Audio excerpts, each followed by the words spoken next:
It's time for a check of the markets with the Anderson Trade Group on the Kansas Farm and Ranch Radio Network. For the Kansas Farm and Ranch Radio Network, I'm Caitlin Walters. Santa is gearing up for his trip to Kansas, and he may have already visited a couple houses around the world. Before 1955, we had no way of knowing where Santa was on his route, but now, thanks to the NORAD Santa Tracker, we can follow his journey delivering presents. In 1955, a child tried to call a number that had been printed in a local newspaper to get a hold of Santa. However, they accidentally misdialed and got a hold of Air Force Colonel Harry Shoup at the Continental Air Defense Command Operations Center in Colorado Springs. Colonel Shoup assured the child that they would make sure Santa had a safe flight, and they have done so since 1955. In 1958, NORAD was formed in place of CONAD, and they took over the very important job of watching out for Santa. Today, you can track Santa at noradsanta.org. or call or email the many volunteers that pitch in on Christmas Eve to ensure Santa's safe journey. These volunteers receive more than 13,000 calls each year, and the website gets 15 million visitors from over 200 countries around the world. If it wasn't for a misdialed number and a good-spirited colonel, this program would likely not exist. But it is now one of the Department of Defense's largest community outreach programs. So tonight, before bed, check to see where Santa is on his journey and have a very Merry Christmas. For the Kansas Farm and Ranch Radio Network, I'm Caitlin Walters.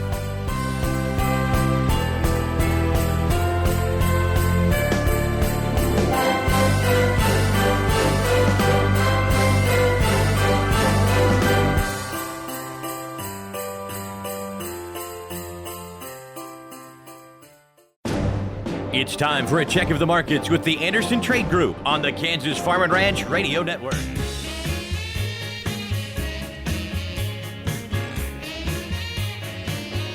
For the Kansas Farm and Ranch Radio Network, I'm Caitlin Walters. Tonight, as we sleep, Santa and his reindeer will be traveling all over the world delivering presents. Reindeer, especially Rudolph, are very heavily evolved in American Christmas traditions and culture. But why? Robert May was working at Montgomery Ward as an advertising copywriter when his boss asked him to write a children's book that they could give out during the holidays.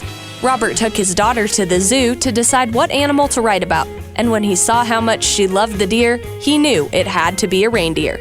As he tried to think of ideas, he sat in his office and it began to get foggy outside. All of a sudden, he had his story. Santa would need a light to be able to see on a foggy Christmas Eve, and Rudolph would save the day. From that moment on, Rudolph and the other reindeer have been a big part of Christmas. In some parts of the world, however, reindeer are a part of regular life. They live in cold, harsh climates like Alaska, Canada, Greenland, Scandinavia, and Russia, and they have 2 layers of thick fur, a dense coat underneath, and a top layer of hollow hair to provide insulation. Both male and female reindeer have antlers, and in some parts of the world, being a reindeer herder is a very important job. Reindeer eat grass and other plants and enjoy the hallucinogenic fly agaric mushroom. It has been suspected that the reindeer's love for that particular plant is how the story of flying reindeer originated. Whether that theory is true or not, I hope you learned something about reindeer this Christmas Eve. And remember to leave them a snack tonight for all their hard work. For the Kansas Farm and Ranch Radio Network, I'm Caitlin Walters.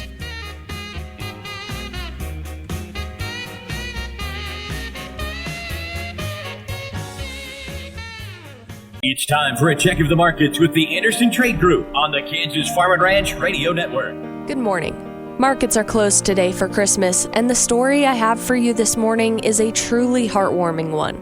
A story of the true spirit of Christmas, even in the worst of circumstances. The Christmas Truce of 1914. It was World War I on the Western Front. Trench warfare had left all of the soldiers cold, wet, hungry, and homesick. The mood lifted ever so slightly on Christmas Eve. A song arose from the German trenches, Silent Night. The British recognized the tune and began to join in. All evening, there was no gunfire, just Christmas carols sung in a harmony of English and German, both forces weary and glad for a peaceful sound in the violence of the war. When Christmas morning rolled around, soldiers cautiously emerged from their trenches to ask for a ceasefire just for the day. Both sides wished to take time to bury their casualties and rebuild their trenches. On at least one of the sections of the front line, the two forces met in the middle of no man's land, shaking hands, exchanging items, and communicating as well as possible. Many accounts from the day share how astounding it was that they were shooting at each other just hours earlier and now laughing and celebrating Christmas together. While this truce was not shared across the whole of the Western Front, there were certainly pockets of Christmas cheer and friendship in the face of such violence and hatred. Some diaries and letters from the day even mentioned dancing and kicking around a soccer ball. As Christmas Day drew to a close, the two forces shook hands and went back to their trenches to start the war up again the next day. The Christmas truce of 1914 is truly a testament to the phrase, "Peace on earth, goodwill toward men," even if only for a day. For the Kansas Farm and Ranch Radio Network, I'm Caitlin Walters. Merry Christmas. It's time for a check of the markets with the Anderson Trade Group on the Kansas Farm and Ranch Radio Network.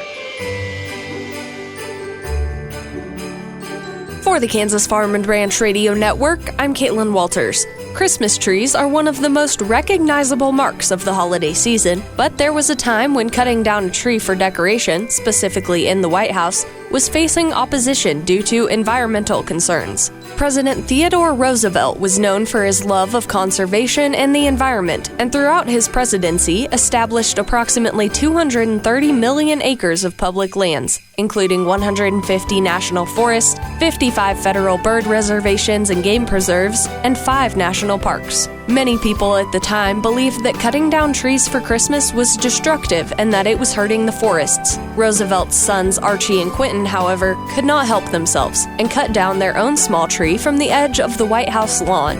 They then enlisted the help of the White House electrician to illuminate the tree and hid it in the seamstress's closet until Christmas Day. On Christmas Day, after opening presents, they unveiled the tree. Roosevelt was not very happy at the sight and called Mr. Pinchot, the government's chief forester, to educate the boys on why cutting down trees was bad for the environment. Mr. Pinchot, however, sided with the boys and explained that clearing out the larger trees to make room for the smaller trees to grow was actually a good thing. Now, the White House has a large Christmas tree delivered every year. This year's tree is an 18.5-foot Fraser fir from Cartner's Christmas Tree Farm in North Carolina. Whether you have a real tree or a fake tree this Christmas season, Merry Christmas from all of us here at Kansas Farm and Ranch Radio Network.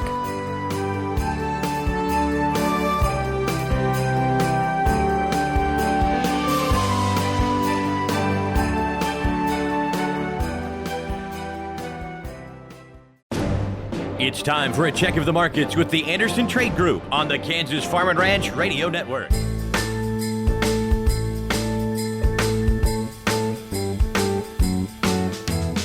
For the Kansas Farm and Ranch Radio Network, I'm Caitlin Walters. As you drive around this holiday season, you probably notice many different lights.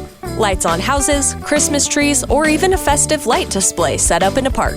These lights are beautiful, but have you ever wondered why lights are such a big part of Christmas? The use of Christmas lights began in Germany in the 17th century. People would attach candles to their Christmas trees using wax or pins, and the purpose of the lights was to see the ornaments on the tree better. While this made the tree all that much nicer, it was not particularly safe. In 1879, Thomas Edison invented the light bulb, and shortly after, in 1880, created the first string of electric lights. This paved the way for progressively brighter Christmases throughout the years, beginning with the first electrically lighted Christmas tree in New York City in 1882. Strings of Christmas lights were available commercially by 1890, and this year, the Rockefeller Christmas tree in New York City will have 50,000 multicolored LED lights adorning its branches. Estimates say that the cost of electricity to run the Rockefeller tree lights throughout the season is around $73,000. Even more impressive, though, is the Guinness World Record for most lights on a residential Christmas tree. This record is held by a family in Australia at 518,838 lights, beating Clark Griswold by 493,838 lights. I wonder how their neighbors felt about all that illumination. All in all, enjoy the Christmas lights this holiday season. They sure have evolved since the 17th century. For the Kansas Farm and Ranch Radio Network, I'm Caitlin Walters.